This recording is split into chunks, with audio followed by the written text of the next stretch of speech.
Hello guys, so welcome to the coding channel once again, the decent coder. And guys, what we are going to see today is the C programming tutorial. We are going to start up that here, and we are going to go from the beginning, the introductory course, to the high level course, the full C course we are going to do here. And guys, I will teach you from basic to advanced level, each and everything in separate videos I will make up. So what you have to do is just save this playlist, and so that you can refer to it in the future. So guys, without wasting any further time, let's get started for the C programming tutorial part 1 introduction. So what will be the content and what all we are going to cover in this first video is the C programming language.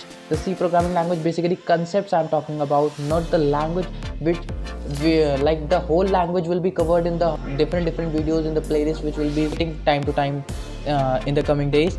And in this video separately we are going to cover identifiers, their rules, what are operators, what are constants, and what is type conversion in C, and like what is the difference between compiler and interpreter basically. So guys, like the first thing which we are going to see is the introduction to C language. So the basic introduction to C language, if I give it to you, it is a general purpose procedural imperative computer programming language developed in 1972 by Dennis M. Ritchie at the Bell Telephone Laboratories. So guys, there were two developers basically for C, which were Kerning and Ritchie. So guys, they generally developed at Bell Labs. This language was developed, and what is the specific what specifications are there for this language is basically that this language, like almost it interacts directly to the assembly level language. It is not a I would say that it is a machine level language or something like, but it is not a totally high level. In the case like means it is not totally user friendly, but it is very fast. Like it almost works at the end level or at the down level, where the things goes much faster than if I compare it with Python or any other language which are interpreted languages. This is a compiled language basically. What are compiled languages and what are interpreted languages, which we will discuss in the coming slides. So guys, this was like the basic introduction to C. It is basically used to develop the Unix operating system in the development of that, and it is the most widely used computer language at that time. Still also people use very much this language in the requirement area wherever it is being used, like still but since the days are coming for machine learning and the artificial intelligence, so that's why Python and Ruby and other languages have gained importance, but still C is the best, and C is one of the best languages. So guys, it keeps fluctuating number one with Java programming language. Java is also a high level language, as you might have heard about it somewhere. It also works at a language, but it is much more higher than C. I would say that like C is the most basic language which everyone must understand and every must study at once in their lifetime. If you want to understand the concepts and if you want to clear your concepts from down the line, then you must study C language at once, for once means on at least. Let's move to the next slide. So the next thing which we are going to talk about is the identifiers. What are identifiers? So basically there are like the identifier comprises of your variables, functions and arrays in your whatever code you are writing up. So basically I am specifically here, like I am talking about the C language, so we will not deviate from it. Basically identifiers remain common for all, but like specifically I would mention that it is for C language only. We should, like, since we are talking about the C language, so we must like stick to it, we must not deviate from it, so that like I would go in any other concept or something, like I would try to explain much, so I will be like sticking up to it only.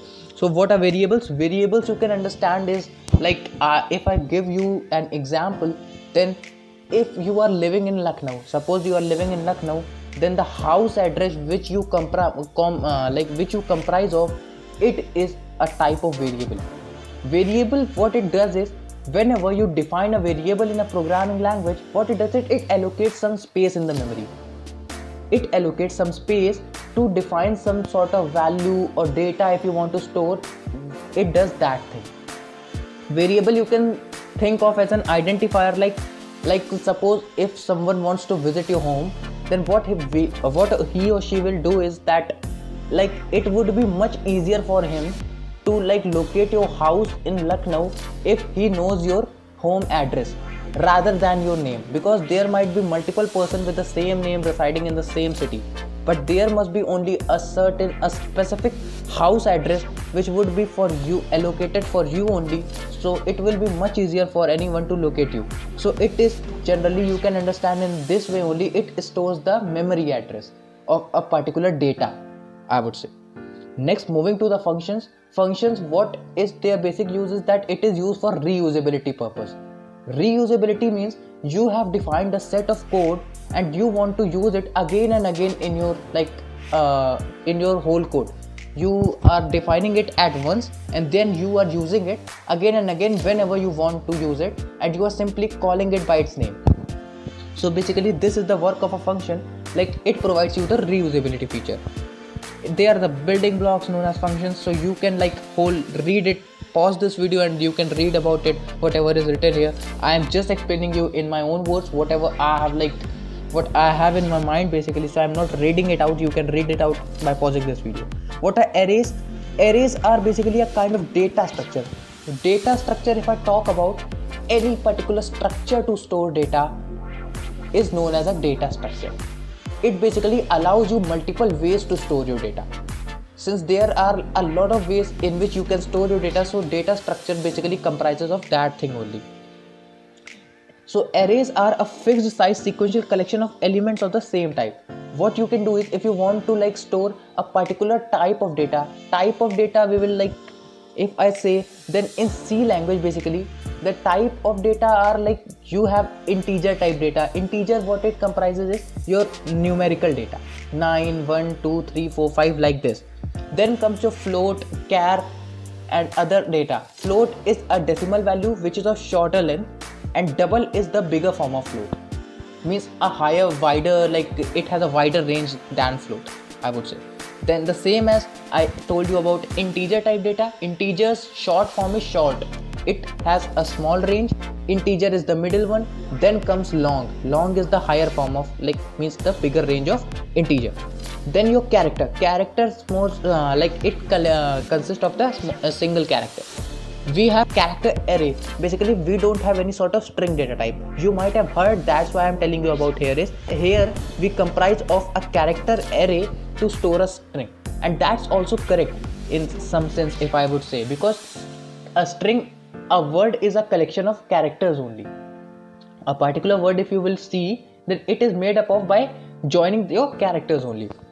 So basically here is this concept is only there, that you have the character array to represent your particular string. Then what comes next is rules for naming an identifier. What are the rules? An identifier can only have alphanumeric characters. Means alphanumeric characters means small a to small z, capital A to capital Z, 0 to 9, and underscore is the one only a special character which we have included in the rules for identifier. So the first character of an identifier can contain only alphabets. It could not contain a number, an alphabet or underscore. There might be only these possibilities of having the first character of an identifier. Identifiers are also case sensitive in C, means if I write name in capital letters and if I write name in small letters, then these two things are totally different and they will have a totally different value. Then keywords are not allowed to be used as identifiers. You cannot write any sort of keyword to be used as an identifier, means the reserved words which are basically like you have different like you might have heard about it once in your lifetime, like for loop, if, switch case statements, and like this decision making statements, and many other things are like break keyword is there. So these keywords are the reserved words which perform a specific function in these languages. We have defined like different sort of keywords there, so which are fixed and whose value, if you will override, it would not be like anything specific for you. So what you have to do is basically you have to work with this. So you have to like don't mess with these reserved words and your own identifiers. No special characters such as semicolon, period, white spaces, slash or comma are permitted to be used in identifier. Only one single special character which we are like allowed here is your underscore. Nothing more than that. Then what comes your constants. Constants in C A constant refers to fixed values. Like suppose I define the value of pi. Pi is 3.14. I have fixed that particular value, and how is you have to define the variable? Hashtag define. Says define, and what are hashtag and what does it stand for? I will be talking about it in the coming videos. I will not give it much importance because the main importance which I am giving here in this video is to the concepts and what are like basically what you have to build up for the C language here. Constants refer to fixed values which you have like fixed, and for any variable if you are want to like having a fixed value which you want to use in the future, then you can define it as a constant. Like, and the main thing about constant is that the name of the constant will be totally in uppercase. There will be no lowercase letter will be allowed a constant naming. These fixed values are also called literals. Sometimes the constants are also called as literals. So don't get confused with these two words. Constants can be of any basic data type like an integer constant, a floating constant, a character constant, or a string literal. You can check, since it is also a type of your identifier only, a constant also, the rule of identifier applies here as well. Then the third thing which we are going to talk about is operators. What type of operators are there in C? So there are arithmetic operators, relational operators, you have bitwise operators, logical operators, and assignment operators, MISC operators. MISC are special type of operators like the ternary operator, which we are going to study in like coming videos, which like you don't have to give much focus about on them right now. In the coming videos we will see the practicals of them and everything which we are going to see. So the arithmetic operators basically for addition, subtraction, multiplication, division, modulus operator. This modulus operator, there will be like two different things, slash and modulus. Slash gives you the quotient and the modulus operator gives you the remainder of the same division algorithm. There are relational operators which are like checked for matching values, like whether they are equal, greater than. Logical operators are for conditions basically, or and means if there are two conditions you want to like match up, or if a single condition like not or something like, means like if you want to check for a particular condition, if A is equals to B and A is equals to C. So this type of conditions when you are going to match them, you will have to use logical operators. Not operator, you all know, whenever we want to check the negation of particular thing, like not of A equals to 1. If A is not equals to 1, then this particular condition must be happening. Bitwise operators, they work at bit level. There are like your left shift, right shift, all we are going to discuss in the coming videos. Assignment operators are there which are used to assign a value. MISC I have already told you about the size of, and many other operators are there like this.